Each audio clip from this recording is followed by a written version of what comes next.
Non mais vous avez vu comment c'est passé? Trop vite par contre. J'ai rien compris. Le milieu d'année est déjà dépassé depuis pratiquement un mois donc c'est trop. Ça va trop vite. Donc écoutez, sans plus attendre, commençons cette vidéo. Let's go.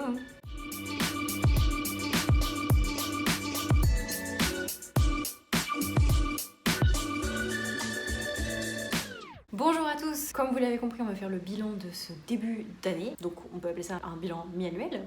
Je pense. Je sais plus comment ça s'appelait le tag de l'année dernière, mais j'ai repris exactement les mêmes questions. Je me suis pas foulée. Mid-year freak out book tag. Je ne comprends toujours pas pourquoi est-ce qu'on s'appelle freak out. Ah, mais peut-être parce qu'on freak out que ce soit déjà la mi-année. Ah! Et je crois que j'ai compris quelque chose avec un an de retard, les gars. Bref, commençons sans plus attendre avec la première question. J'ai fait deux excellentes lectures qui m'ont marqué cette année. La première, je vous en ai parlé dans mon dernier point lecture. Il s'agit bien évidemment de mon coup de cœur de l'année, de ce début d'année plutôt, pardon. L'Assassin Royal, la première époque de Robin Hobb, aux éditions J'ai lu.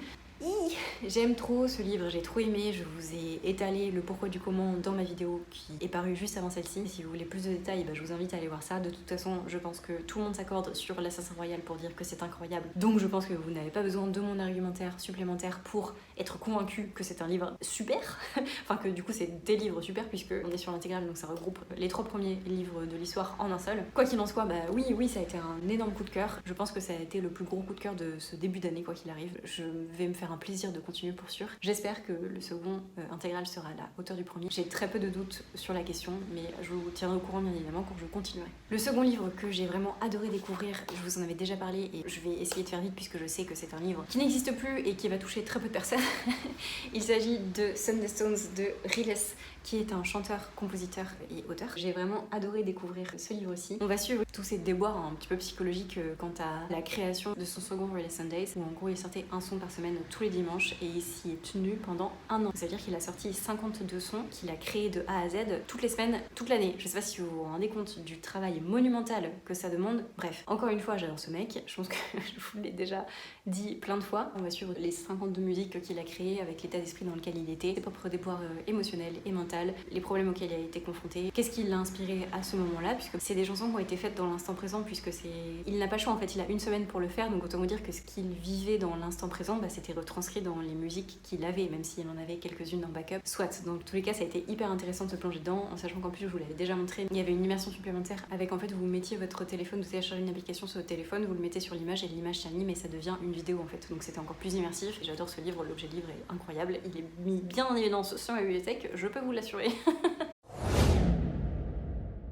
Encore une fois, je triche, j'ai 2 livres à vous présenter, mais écoutez, ça a été 2 excellentes suites que j'étais ravie de continuer. Le premier, il s'agit de le second tome de La quête des Willan, donc Les frontières de glace, de Pierre Bottero aux éditions Rajo. C'était trop cool, en fait, j'ai largement préféré ce tome 2 au premier tome. L'histoire est déjà établie, on sait où est-ce qu'on a mis les pieds. Encore une fois, comme je vous le dis d'habitude, moi je préfère les suites de séries puisque je sais où je suis et du coup, je trouve qu'on avance mieux en fait dans l'histoire, même si le premier est déjà très bien, qu'on se dise, oh là là, je m'égare.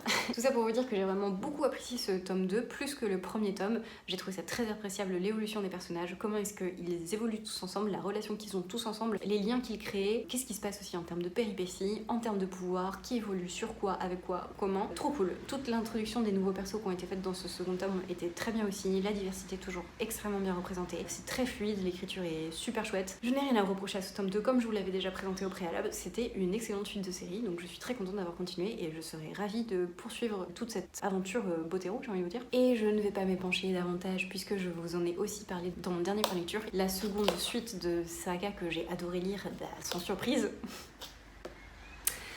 Voilà, qu'est-ce que vous voulez que je vous dise d'autre? C'était trop bien, je vais m'arrêter là parce que ça sert à rien de toute façon de tergiverser plus que ce dont je vous ai déjà parlé.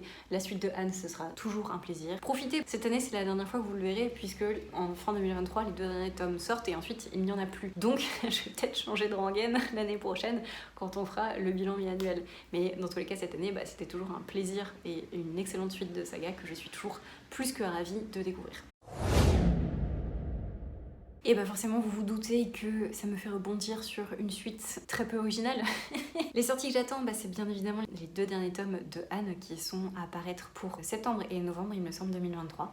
J'ai trop hâte et je suis trop triste en même temps, mais ça va toujours être pour sûr un plaisir de me plonger dedans. Je vais pas me pencher plus que ça, je pense que vous avez compris que c'est une saga qui me tient fortement à cœur. Cette année, j'ai eu 2 abandons, dont un dont je vous ai déjà parlé dans mon point lecture précédent, donc c'était le second tome des chroniques de l'érable et du cerisier. Je vais pas revenir dessus parce que du coup je l'ai assez bien expliqué le pourquoi du comment j'ai abandonné ce livre, ça ne m'intéressait plus. Je n'ai pas été happée par l'histoire ni les persos. Je trouvais que ça tournait en rond et que ça passait à côté du fil rouge de base qu'on nous vend depuis déjà un tome et demi. Je me suis arrêtée à la seconde moitié de ce tome, donc voilà, juste j'ai cessé et c'est pour le mieux. Le deuxième abandon que j'ai fait, il me semble pas que je sois revenue en vidéo dessus. Ah si, j'ai dû en parler dans... Si pardon, excusez-moi, je suis revenue dessus aussi dans mon book and haul. Je vous ai parlé brièvement de ce livre aussi, il s'agit d'un bûcher sous la neige de Suzanne Fletcher. Je ne me rappelle plus des éditions, c'était un livre poche, je vous avoue. Même chose, je ne l'ai pas gardé, vous vous doutez bien vu qu'il a été présenté dans un book and haul.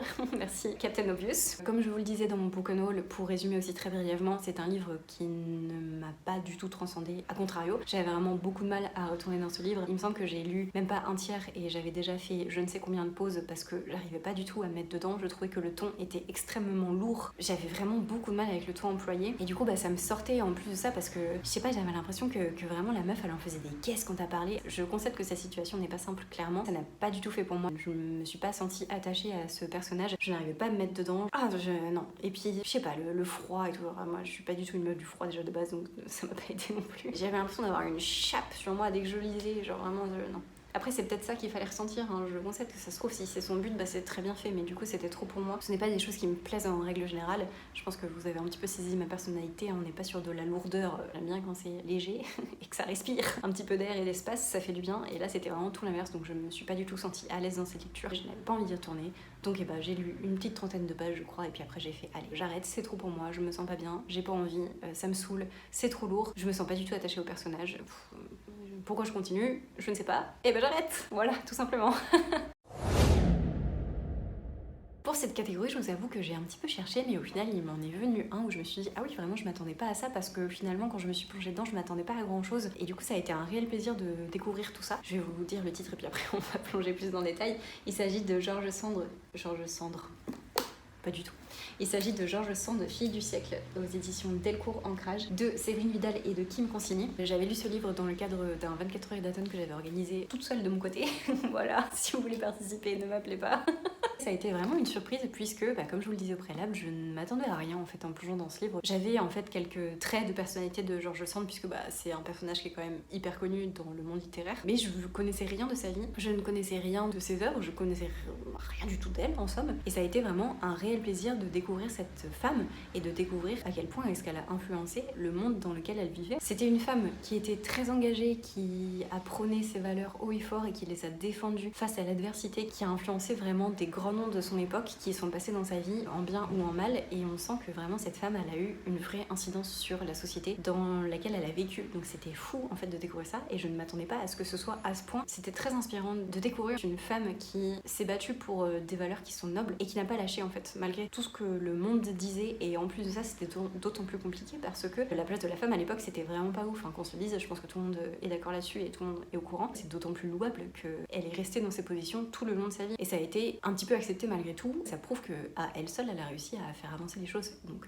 incroyable. Ça m'a vraiment donné envie de me plonger dans ses œuvres et de découvrir sa partie auteur finalement, qui a été énoncée bien évidemment parce que ça fait partie de sa vie d'être autrice. Elle a écrit je ne sais combien de livres, mais en tout cas j'étais ravie et extrêmement surprise de l'impact que cette lecture a eu sur moi. Comme vous vous en doutez, je vais bien évidemment me plonger sur les œuvres de Robin Hobb plus en détail, vu le coup de cœur monumental que l'Assassin Royal a été, je pense que c'est une évidence. Et aussi, bien sûr, je vais continuer ma lancée, comme je vous l'ai dit, avec Pierre Bottero, déjà avec Les Mondes de Willan, Elana, et puis je vais voir après ce qui s'ensuit. Je sais pas s'il a créé d'autres univers, je vous avoue que je me suis pas full renseignée non plus. Je pense que ce sera toujours un plaisir de découvrir ses œuvres, et puis en plus ça se lit très bien et très vite. Donc je pense que pour cette question-ci, on a 2 petits gagnants, voilà. Comme je vous l'expliquais dans mon bilan mi-annuel de l'année dernière, je vous avoue que j'ai pas vraiment de perso préféré en littérature. C'est trop bizarre parce que vraiment, je suis très perso préf dans tout ce qui est visuel. Donc les séries et les films, j'adore avoir des préférences dans les persos et de toute façon ça se fait naturellement. Je vous avoue que j'ai vraiment des coups de cœur sur les personnages. Mais étonnamment, en littérature, pas tant que ça. J'avais déjà constaté ça l'année dernière et ça se confirme en fait cette année. Je peux pas vous dire quel est mon perso préf, j'ai pas d'attachement vraiment très fort à un personnage. Par contre, je triche un peu du coup. J'ai fini la saison 2 Demon Slayer la semaine dernière et autant vous dire que Tanjiro, je l'aime trop. Voilà, je triche, je change de support. C'est un manga de base je me dis ça peut fonctionner. Je les ai pas lus mais je les ai regardés du coup, mais bon c'est pas grave, je suis sûre que vous m'en voudrez pas. Mais voilà, dans tous les cas j'adore Tanjiro, je trouve que c'est un être d'une pureté incroyable et d'une gentillesse sans égale. J'ai juste envie de lui faire un petit câlin et de lui dire que tout va aller. Je l'aime trop. De toute façon, très sincèrement, tous les persos comme ça qui sont très purs, ils sont pas naïfs mais ils ont vraiment une idée de la vie comme ça qui est lumineuse et genre oh là là, mais je vous jure ça me touche en plein cœur, que ce soit Tanjiro, que ce soit Gon. Naruto je trouve à moindre mesure puisqu'il est ultra chiant au début de Naruto, donc j'ai moins eu ce sentiment là. Je n'ai pas regardé beaucoup d'animés dans ma vie, mais en tout cas dans les shonen où vraiment il y a des persos qui sont d'une pureté, à qui il arrive vraiment des trucs horribles et il reste vraiment des personnages qui sont incroyables. Je les aime trop, donc Tanjiro, clairement mon perso préf en ce début d'année.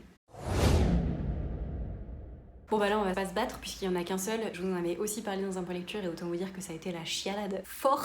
Je n'ai pas pleuré qu'une seule fois dans ce livre, sachez-le. Il s'agit du coup des frères K de TJ K aux éditions Monsieur Toussaint l'ouverture. Ça fait beaucoup de fois cette maison d'édition, mais comme vous savez, si j'avais une question, ta maison d'édition préférée, ce serait Monsieur Toussaint l'ouverture, voilà. Dans tous les cas, bah oui, ce livre, comment vous dire que j'ai beaucoup pleuré. Je dis pas que la situation dans laquelle j'étais à l'époque où j'ai lu m'a aidée, bien au contraire. Maintenant ça va mieux, hein, je vous rassure. Autant vous dire que vraiment j'étais happée dedans. Très honnêtement, je suis contente de ce que je vous ai donné en explication dans le point lecture, donc si ça vous intéresse, au pire je vous le mettrai dans le petit i, comme ça vous pourrez aller voir de suite. Pour moi, Les Frères K, c'est vraiment un livre.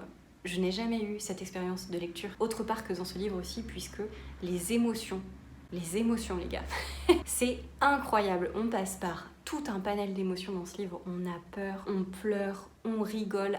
Tout est incroyable et tout est fort et tout est exacerbé. L'amour aussi, c'est la première émotion qui devrait venir en lisant ce texte. L'amour inconditionnel que tout le monde se porte, l'amour inconditionnel d'une famille, les liens du sang, la compréhension des autres, l'incompréhension des autres, le déchirement dans la famille, la colère, la peur, la joie. J'ai pas vraiment eu d'autres expériences. Je crois qu'il a pas trop tourné sur Booktube. Il me semble que Pepper Palace l'avait lu à l'époque, si je ne m'abuse. Je vous avoue que je me rappelle plus du tout ce qu'elle en a dit, mais c'est la seule fois où je l'ai vu passer autre part. Donc j'ai pas un très grand référencement d'avis post-lecture. Donc si vous lisez, n'hésitez pas à m'en faire part et à me dire si cette panel d'émotions vous a autant traversé que moi. Après je sais que moi personnellement j'ai tendance à ressentir des émotions très fortes, donc bah, bien évidemment que ça m'a atteint plus que des gens qui vivent des émotions classiques.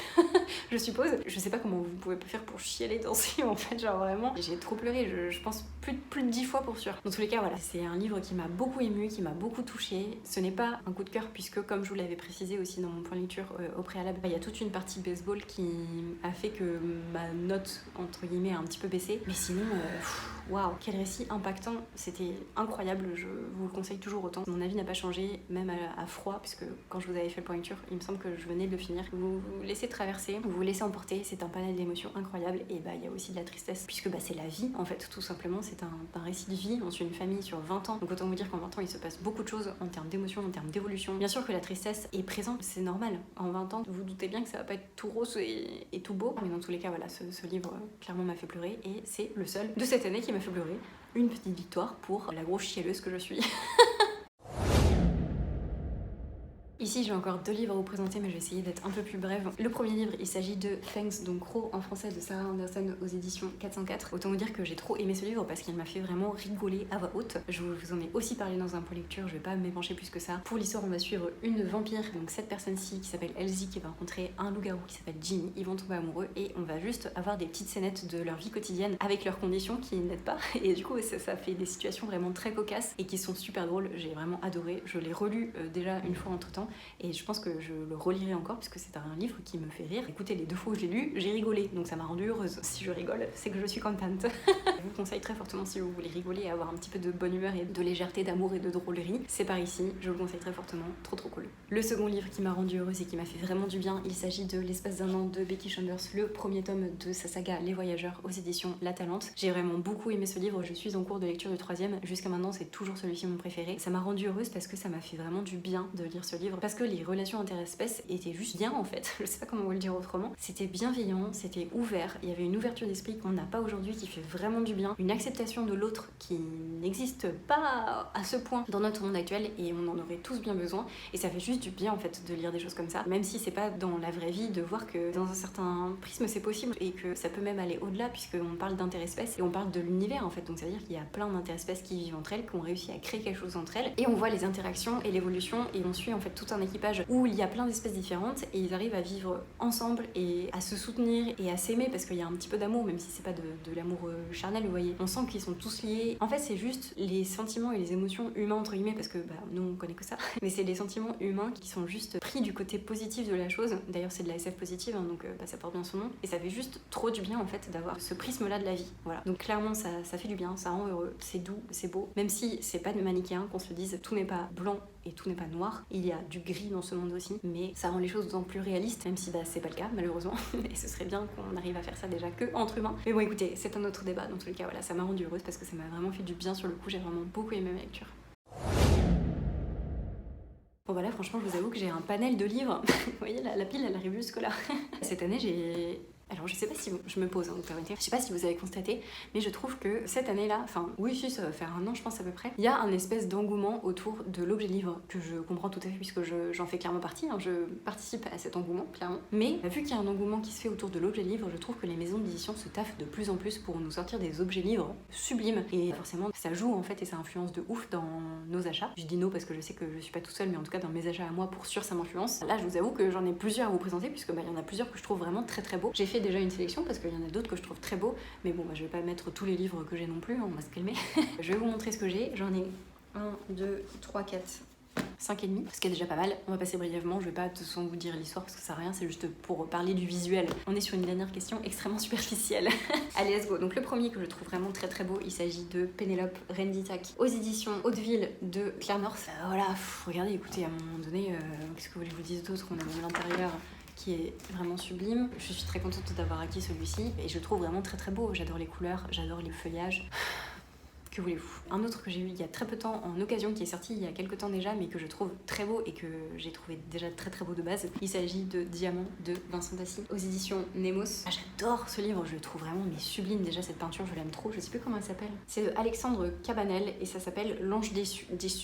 Il est déçu. Non, pas du tout. L'Ange déchu, pardon. L'objet livre est vraiment trop trop beau. Les petits diamants qui sont en dorure et tout, je le trouve vraiment très très beau. Ensuite, j'en ai deux de la même maison d'édition que je vous ai présenté il y a pas longtemps dans mon dernier book haul. Il s'agit des deux livres que j'ai acquis, des moutons électriques. Je trouve qu'ils sont vraiment très très forts par contre les moutons électriques pour faire des objets livres qui sont sublimes. J'adore que vous avez un petit côté en tissu juste là qui est relié du coup à une couverture en carton avec un jaspage très qualitatif qui est toujours très bien travaillé. Vous avez du coup vraiment des typographies qui correspondent très bien au livre en soi et à l'intérieur il n'empêche que c'est toujours très beau. On voit qu'en fait il y a un travail d'édition qui a été fait et je vous avoue que moi je suis vraiment très sensible à ça. Vous avez des gravures à l'intérieur, je trouve que cet objet livre est trop beau et dans la même lignée on reste sur les moutons électriques. On a ici les flammes de la nuit, même chose, une couverture vraiment très belle, toujours ce dos en tissu avec un jaspage encore une fois thématique très très joli. J'adore ce livre, je le trouve vraiment très très beau et je vous avoue que c'est d'ailleurs ça qui m'a happé la première fois. J'ai ensuite attendu d'avoir un second avis mais forcément l'objet livre je me suis dit waouh, franchement il y a du lourd.